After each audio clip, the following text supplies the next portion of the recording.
रामनगर नाम के गांव में दीनदयाल अपनी पत्नी सावित्री और बेटे अंकित के साथ रहा करता था। दीनदयाल के पास अपनी कोई खेती नहीं थी। दीनदयाल सब्जी बेचने का काम करता था। उस गांव में शहर से एक सेठ अक्सर आता और गांव वालों का अनाज खरीदता था और गांव वाले उस सेठ को ही अपना अनाज बेचते थे। एक दिन सेठ को उस गांव में ही शाम हो जाती है। वो सोचता है, क्या करूं? आज तो बहुत देर हो गई है। आज तो समय का पता ही नहीं चला। अगर मैं अब निकलूंगा तो पता नहीं शहर कब पहुंचूंगा। मुझे लगता है आज रात मुझे इसी गांव में रुकना होगा। लेकिन मैं किसके घर पे रुकूं? वैसे तो ज़्यादातर गांव वाले मेरे जान पहचान के ही हैं। अक्सर मैं इन्हीं से तो अनाज खरीदता हूं। लेकिन अगर मैं उनमें से किसी के घर में रुका तो किसान के भाव बढ़ जाएंगे। ये किसी का एहसान लेने जैसा हो जाएगा और मुझे अगली बार कम पैसे में अनाज खरीदना पड़ेगा। नहीं, इन किसानों से जान पहचान बढ़ाना अच्छी बात नहीं। इसमें मेरा ही घाटा होगा। तभी वहां से दीनदयाल जा रहा होता है और सेठ जी को रास्ते में देख दीनदयाल बोलता है, अरे सेठ जी, आप तो शहर वाले सेठ जी हो ना? आप अभी तक गए नहीं?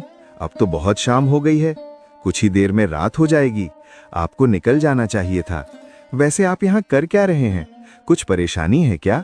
दीनदयाल को देख सेठ सोच में पड़ जाता है और मन ही मन सोचता है, मुझे लगता है मुझे इस दीनदयाल की मदद लेनी चाहिए।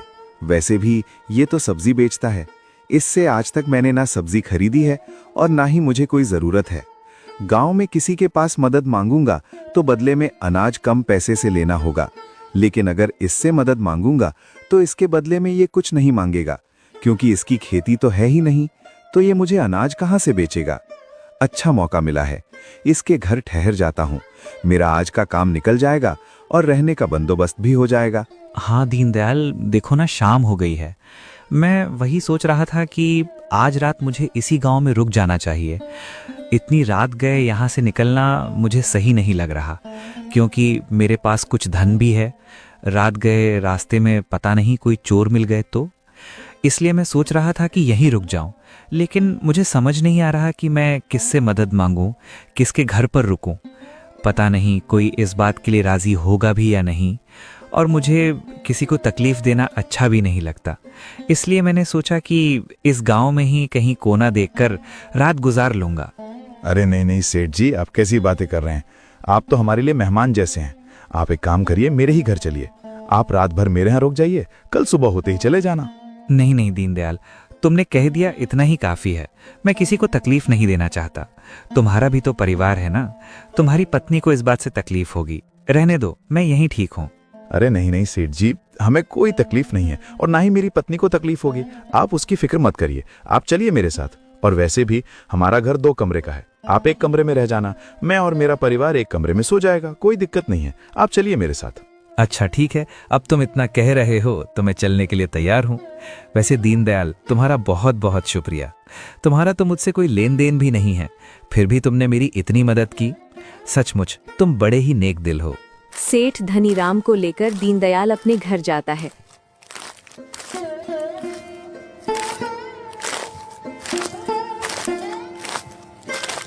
और अपनी पत्नी को सारी बातें बताता है। जी ठीक है, कोई बात नहीं। आज की रात की ही बात है ना। वैसे भी रात में बाहर रुकना भी सही नहीं है। आपने ठीक किया। वैसे मैं खाना बनाने जा ही रही थी। उनके लिए भी बना देती हूँ। वो अभी तो भूखे ही होंगे ना। हाँ सावित्री, उनके लिए भी खाना बना दो। सावित्री खाना बनाने लगती है। फिर सभी लोग बैठकर खाना खाते हैं। खाना खाने के बाद सेठ धनलाम एक कमरे में बड़े आराम से सो जाता है।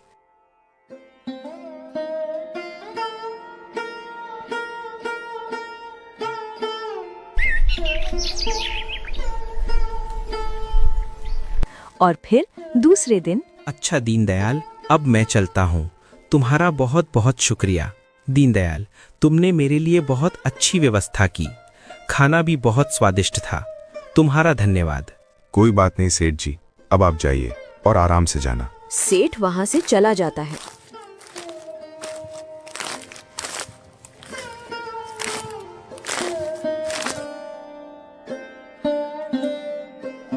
और फिर ऐसे ही कई दिन गुजर जाते हैं। सेठ फिर से गांव में अनाज खरीदने के लिए आता है।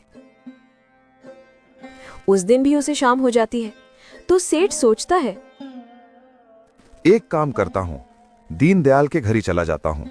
मुफ्त का खाना भी मिल जाता है और रात भर रहने का भी इंतजाम हो जाता है। कल सुबह चला जाऊंगा, और वैसे भी दीनदयाल मुझे मना नहीं करेगा। यही सोचकर सेठ दीनदयाल के पास जाता है और उसे बोलता है, दीनदयाल, मुझे आज देरी हो गई है, क्या मैं आज रात के लिए तुम्हारे घर रुक सकता हूँ? हाँ हाँ सेठ जी, क्यों नहीं, आप रुक सकते हैं। आइए ना, आप भीतर आइए, बाहर क्यों खड़े हैं? उस दिन भी सावित्री सेठ के लिए खाना बनाती है और सेठ खाना खाकर बड़े ही आराम से सो जाता है। और दूसरे दिन निकल जाता है।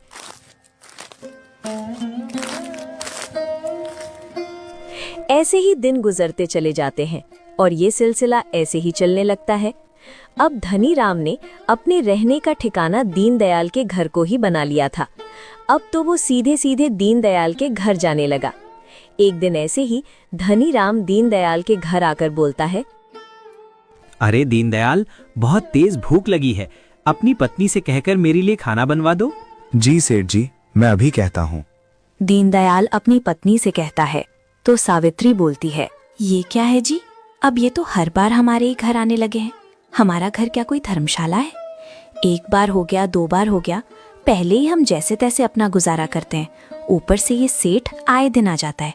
ये नहीं कि हमारी थोड़ी मदद कर दे, थोड़ा बहुत अनाज हमें दे दे, लेकिन नहीं, मुझे लगता है इस सेठ ने जानबूझकर हमारा घर चुना है ताकि उनको घाटा ना हो और मुफ्त में इनका काम बन जाए। गांव में और भी तो घर हैं और बहुत सारे लोग तो इससे व्यापार करते हैं, अपना अनाज बेचते हैं। ये उन लोगों के घर जाकर क्यों नहीं रुकते? बार बार ये हमारे घर क्यों आ जाते हैं, जबकि हमारा तो उनसे कोई लेन देन भी नहीं है। सावित्री, जरा धीरे बोलो, वो सुन लेंगे तो अच्छा नहीं लगेगा। जाने दो ना, उन्हें जरूरत है। बेचारे व्यापार करने हमारे गांव में आते हैं। उनका तो शहर में बहुत बड़ा घर है, लेकिन फिर भी वो हमारे घर पर ठहरते हैं। उनकी मजबूरी है सावित्री, नहीं तो हमारे घर पर क्यों ठहरते? तुम उनके बारे में ऐसा मत सोचो। जब मैंने उन्हें पहली बार घर आने के लिए कहा था तो वो मना कर रहे थे। वो खुद नहीं आना चाहते थे। वो तो मैं ही था जो जबरदस्ती उन्हें हमारे घर ले आया। वो तो बाहर ही रुक रहे थे। अब तुम ही बोलो सावित्री, अच्छा लगता है क्या? आप भी ना, बाहर रुक रहे थे तो रुकने देते। वो कौन सा आपके रिश्ते में है जो बार बार उन्हें घर पर लेकर आते हो? और अब तो वो पूछना भी जरूरी नहीं समझते, सीधे सीधे आ जाते हैं जैसा कि उनका ही घर है। ये तो कोई बात नहीं हुई। छोड़ो ना सावित्री, वो कौन सा रोज रोज हमारे घर आते हैं? कभी कभी देर हो जाती है तो आ जाते हैं। आप भी क्या बोले जा रहे हो? कितने दिन हो गए, वो हमारे घर न जाने कितनी बार आ चुके हैं। अब ये तो हमेशा का ही हो गया है। आपसे कुछ भी बोलने का कोई फायदा नहीं। आप तो अपनी ही चलाएंगे ना। चाहिए आप बाहर जाकर उनके पास बैठिए। सावित्री खाना बनाने लगती है।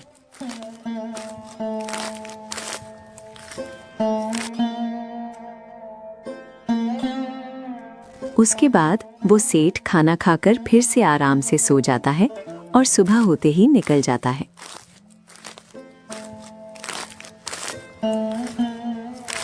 एक दिन सावित्री अपने पति से कहती है, सुनिए जी, हमें हमारे भविष्य के बारे में सोचना चाहिए, अंकित के बारे में सोचना चाहिए।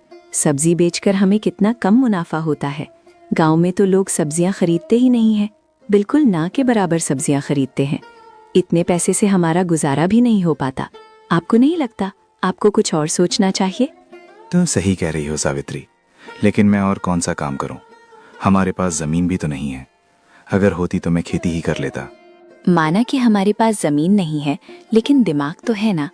आप गांव में सब्जियां बेचते हैं, इससे अच्छा आप शहर जाकर सब्जियां बेचिए, क्योंकि आप उस जगह सब्जियां बेच रहे हैं जहां लोगों को जरूरत भी नहीं है।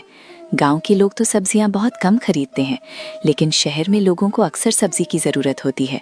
शहर के लोग रोज सब्जियां खरीदते हैं, तो मुझे लगता है अगर आप शहर जाकर सब्जियां बेचेंगे तो हमारा मुनाफा ज्यादा होगा।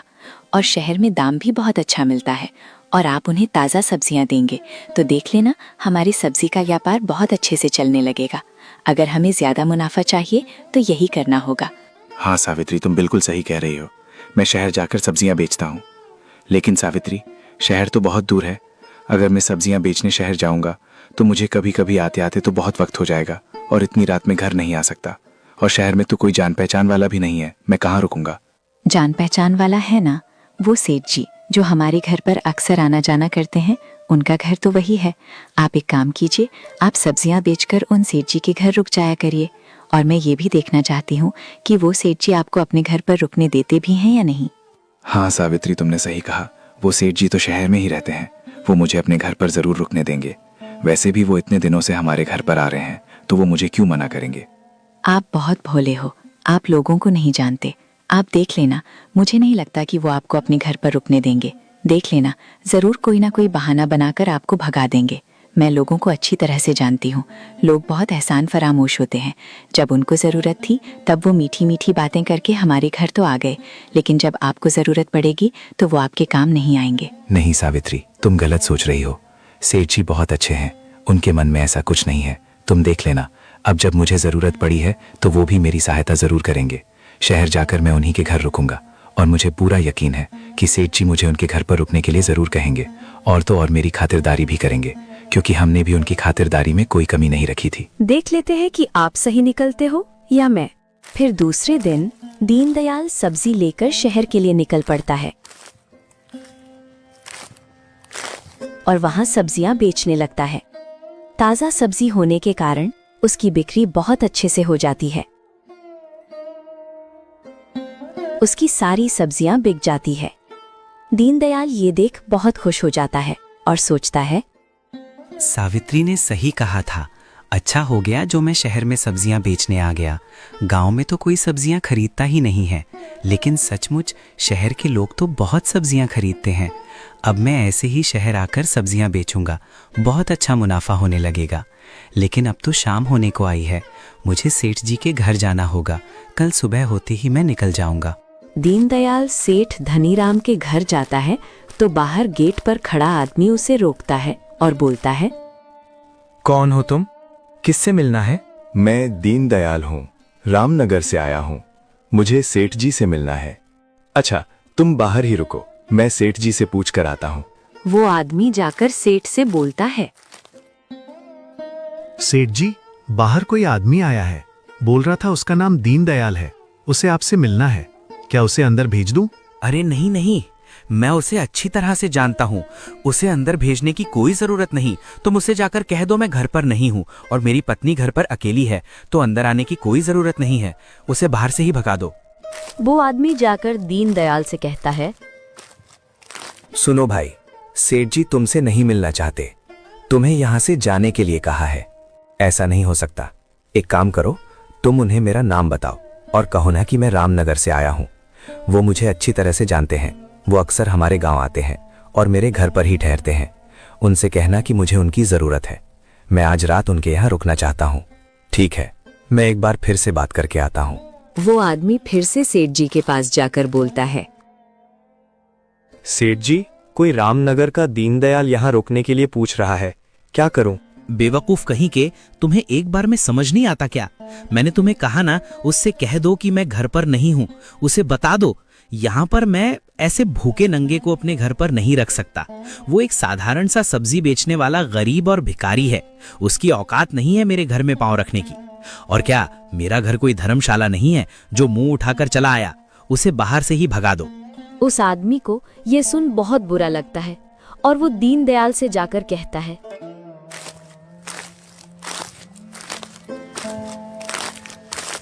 सुनो, सेठ जी ने मना कर दिया है, तुम यहाँ से चले जाओ। अरे ऐसे कैसे?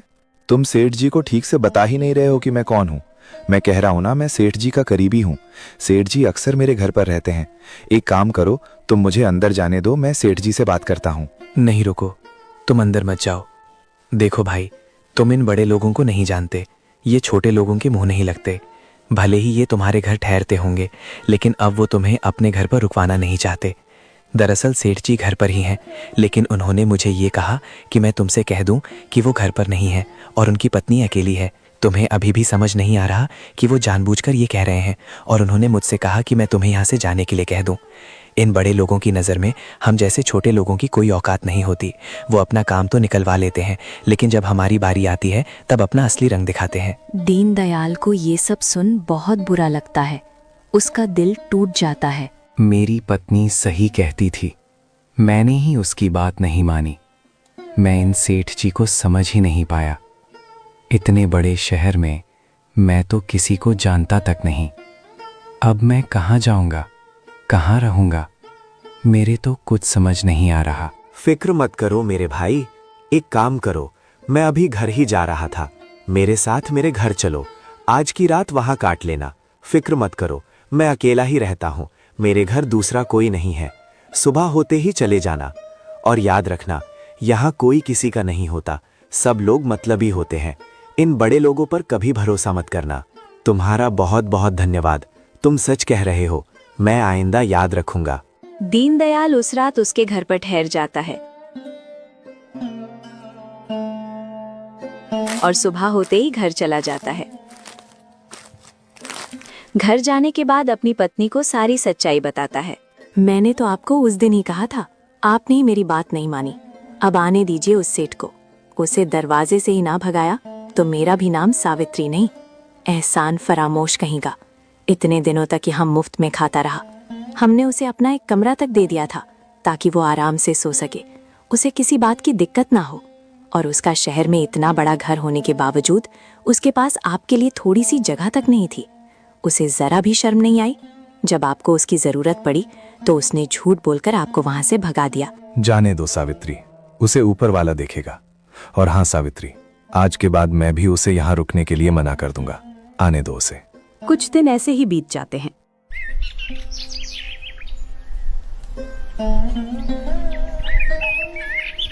फिर एक दिन धनीराम उस गांव में आता है और उस दिन भी उसे शाम हो जाती है। तो फिर वो दीनदयाल के घर जाता है और बाहर से आवाज देता है। दीनदयाल अपने बेटे से कहता है, बेटा अंकित, बाहर जो सेठ जी है ना, उनसे जाकर कह दो कि मेरे पिताजी घर पर नहीं है और मेरी माँ अकेली है।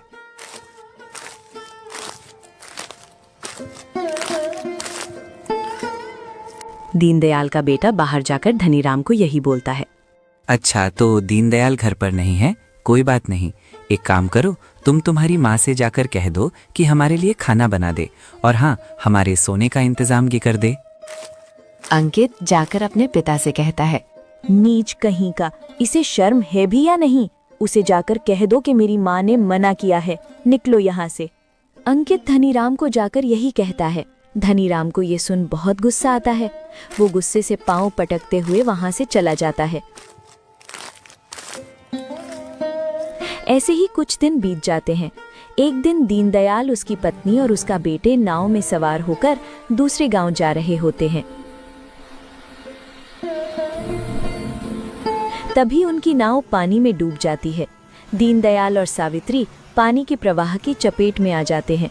वो तैरना नहीं जानते, इसलिए पानी में डूबने की वजह से उनकी मृत्यु हो जाती है और गांव के लोग दीनदयाल के बेटे को बचा लेते हैं।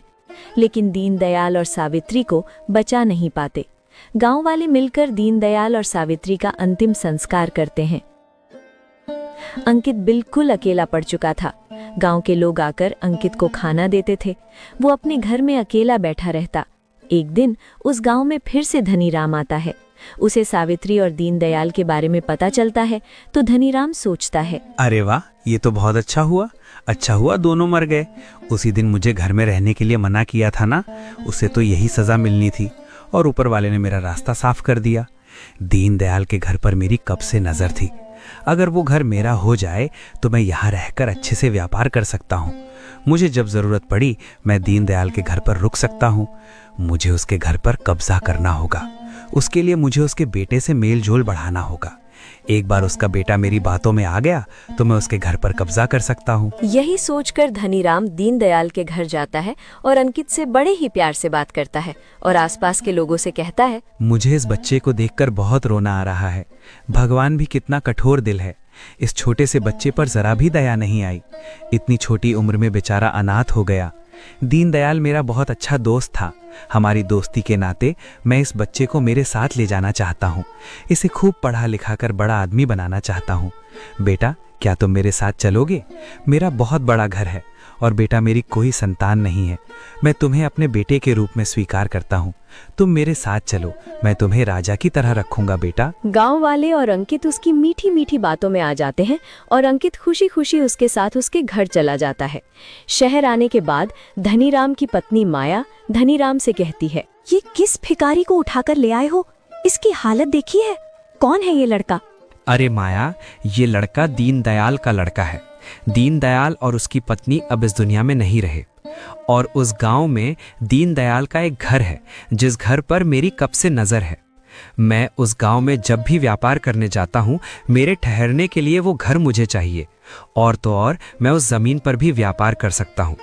वहां पर मैं अपने गोदाम बनवा सकता हूं और उसके लिए मुझे इस अंकित को वहां से निकालना था, इसलिए मैं उसे अपने पास लेकर आया। और तुम चिंता क्यों करती हो? मैं तुम्हारे लिए मुफ्त का नौकर लेकर आया हूं। ये जीवन भर हमारी गुलामी करेगा और वो भी मुफ्त में। तुम्हें जो काम इससे करवाना है तुम करवा सकती हो और इसे हमें कभी तनख्वाह देनी भी नहीं पड़ेगी। ये हमारे लिए मुफ्त का नौकर है, ऐसा ही समझो। क्या बात कर रहे हो? मुझे ये लड़का मेरे घर में नहीं चाहिए। हमारी एक लड़की है, वो इसके साथ रहेगी तो वो भी इसके जैसे बन जाएगी। मैं अपनी बेटी के ऊपर इसकी परछाई भी नहीं पड़ने दूंगी। ये देहाती और गवार है, हमारी बच्ची भी इसके साथ रहकर ऐसी ही हो जाएगी। इसकी और हमारे बच्चे की कोई बराबरी नहीं है। मैं इसे घर में नहीं रहने दूंगी। माया, लेकिन मैं क्या करूं? ये बच्चा वहीं रह रहा था। मैं गांव वालों से झूठ बोलकर इसे यहाँ लेकर आया हूँ। अगर मैं इसे यहाँ नहीं रखा तो वो घर मेरा कभी नहीं हो पाएगा और मुझे किसी भी हालत में वो घर और वो जमीन चाहिए। तुम सोच नहीं सकती माया, इससे हमारा बहुत फायदा हो सकता है। हमारा व्यापार और बढ़ सकता है। अगर आपको वो घर ही चाहिए तो इस बच्चे को यहाँ रखने की क्या जरूरत है? इसे कहीं बाहर छोड़ाओ।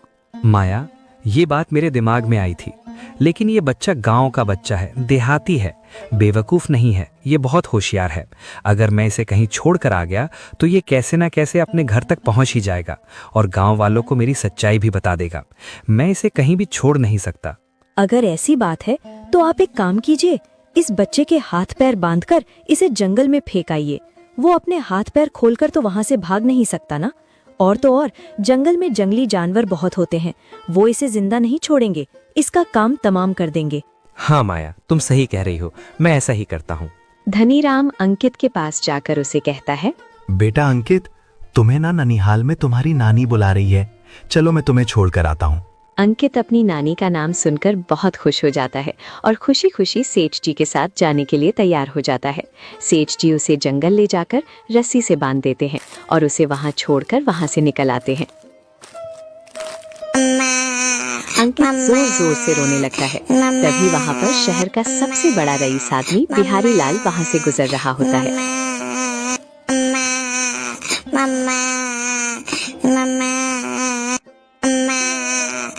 और अंकित की आवाज सुनकर उसके पास जाकर बोलता है, अरे बेटा, तुम यहाँ कैसे और तुम्हें किसने बांधा? रुको, मैं तुम्हें अभी खोलता हूँ। बिहारी लाल अंकित को खोल देता है और उससे पूछता है, अब बताओ बेटा, तुम्हारी ये हालत किसने की? तुम यहाँ कैसे आए? तुम्हारे माँ बाप कहाँ हैं? मेरे माँ बाप नहीं हैं, वो मर चुके हैं।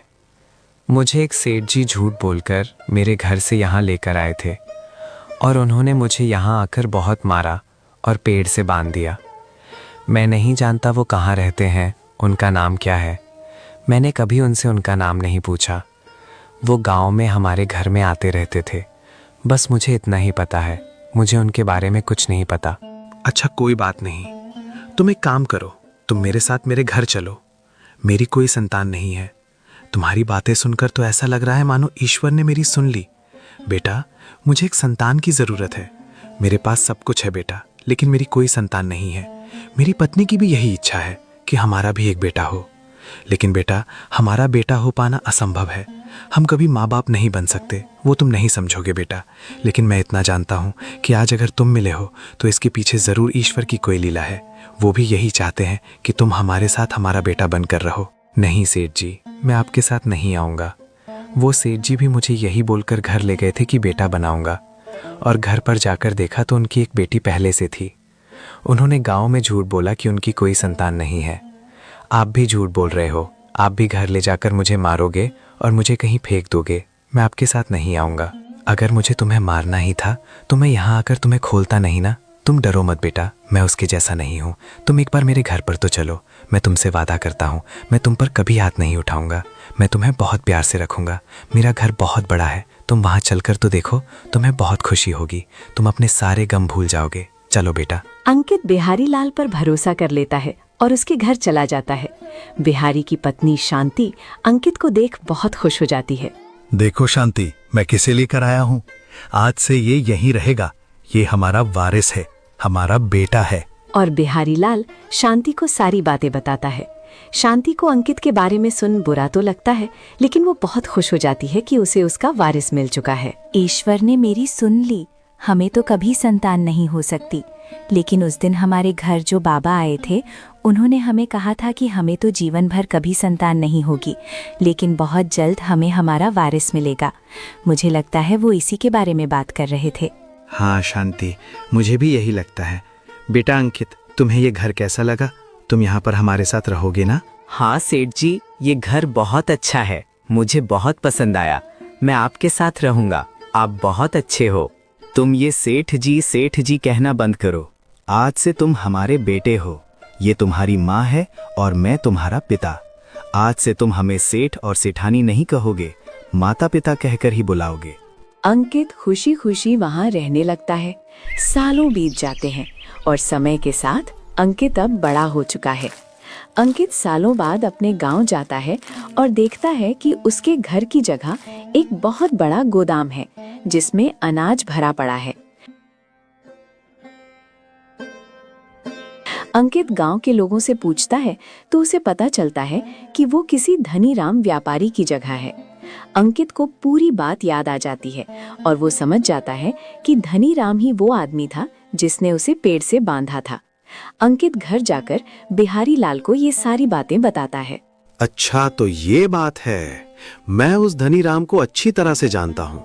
बहुत ही घटिया आदमी है और एक नंबर का लालची आदमी है।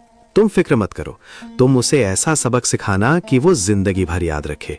उसे अपने व्यापार का बहुत घमंड है ना, तुम उसका घमंड चकनाचूर करोगे और उसका अहंकार तोड़ने का एक ही उपाय है। उसकी एक बेटी है, तुम उससे शादी कर लो और जब उसे पता चलेगा कि उसके पिता की सच्चाई क्या है, उसकी बेटी उससे नफरत करने लगेगी और कोई भी बाप अपनी औलाद की नफरत सह नहीं सकता। उसका घमंड और अहंकार उसी दिन चकनाचूर होगा जब उसकी खुद की औलाद उसका मुंह देखना भी पसंद नहीं करेगी। पिताजी, मैं उसकी बेटी से शादी कैसे करूंगा? मैं उसे जानता तक नहीं। अरे तुम फिक्र क्यों करते हो बेटा, तुम सेठ बिहारी लाल के बेटे हो और वो धनीराम एक नंबर का लालची आदमी है। जब हम उसके घर पर तुम्हारे लिए रिश्ता भेजेंगे तो वो लालची आदमी मना नहीं कर पाएगा। उसकी हमारे सामने मना करने की कोई हैसियत है ही नहीं। फिर सेठ बिहारी लाल यही करता है। बिहारी लाल अंकित को लेकर धनीराम के घर जाता है और उसके बेटी के लिए शादी का प्रस्ताव रखता है। धनीराम ये सुनकर खुशी से पागल हो जाता है और बोलता है, मुझे तो यकीन ही नहीं हो रहा कि आप मेरे घर पे आए हो। मैं बहुत भाग्यशाली हूँ कि मेरी बेटी को आप स्वीकार कर रहे हैं। मैंने तो कभी सोचा ही नहीं था कि इतने बड़े घर में मेरी बेटी का रिश्ता होगा।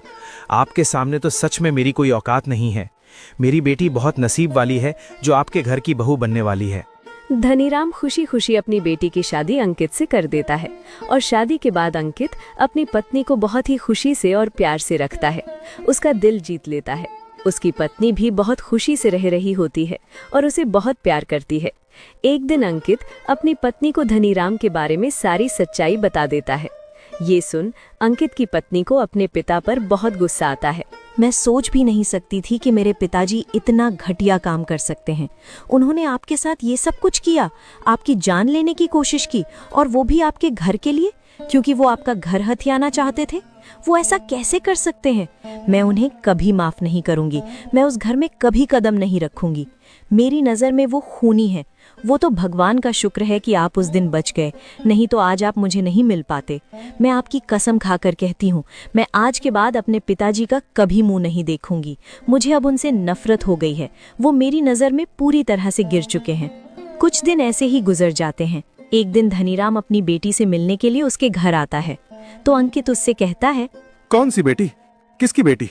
यहाँ तुम्हारी बेटी नहीं, मेरी पत्नी रहती है और मेरी पत्नी तुमसे कोई रिश्ता नहीं रखना चाहती। वो तुम्हारा मुंह तक देखना नहीं चाहती। ये आप क्या कह रहे हैं दामाद जी? बिल्कुल सच कह रहा हूं। और जब तुम्हारी बेटी ही तुमसे रिश्ता नहीं रखना चाहती तो मेरा भी तुमसे कोई रिश्ता नहीं।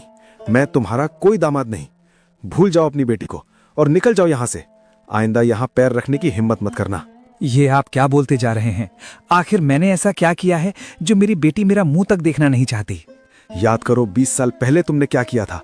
याद करो तुमने दीनदयाल के साथ क्या किया था। याद करो तुमने उसके बेटे के साथ क्या किया था।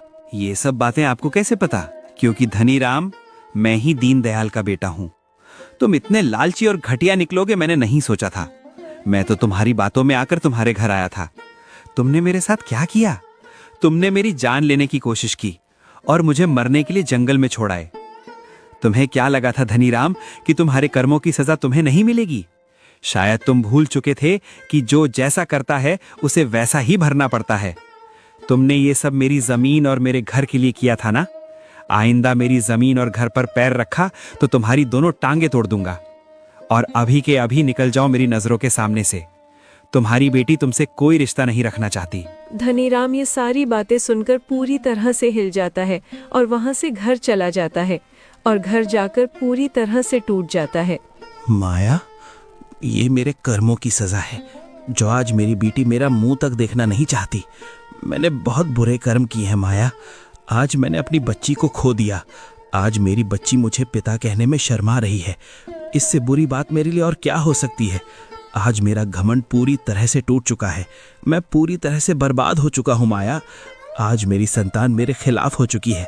इससे बड़ी सजा मेरे लिए क्या हो सकती है? तो दोस्तों, देखा कैसे लालच में धनीराम ने अपना खुद का घर बर्बाद कर लिया।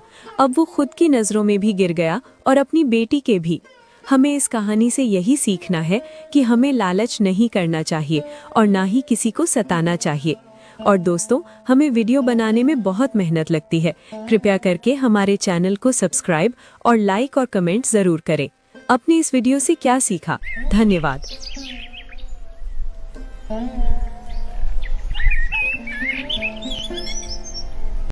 अपनी आंखें खोल और गौर से देख, तू कहां और किसके सामने खड़ा है। यहाँ बात सिर्फ एक बार समझाई जाती है, बस। ਕਹਿੰਦੀ ਮੈਨੂੰ ਮੇਰੇ ਕੋਲੋਂ ਹੱਥ ਜਾ ਛਡਾ ਕੇ ਹੁਣ ਜਾਂਦੇ ਹੋਗੇ 9:45 ਓਏ ਹੋਏ ਨੀ ਤੂੰ ਸੋਹਣੀ ਬਾਲੀ ਕਰਦਾ ਦਿਲ ਮਿਲਣ ਨੂੰ ਕਾਲੀ ਕਾਤੋਂ ਤੂੰ ਡਰਦੀ ਕੁੜੀਏ ਲਾ ਲਈ ਮੇਰੇ ਨਾਲ ਜੇ ਯਾਰ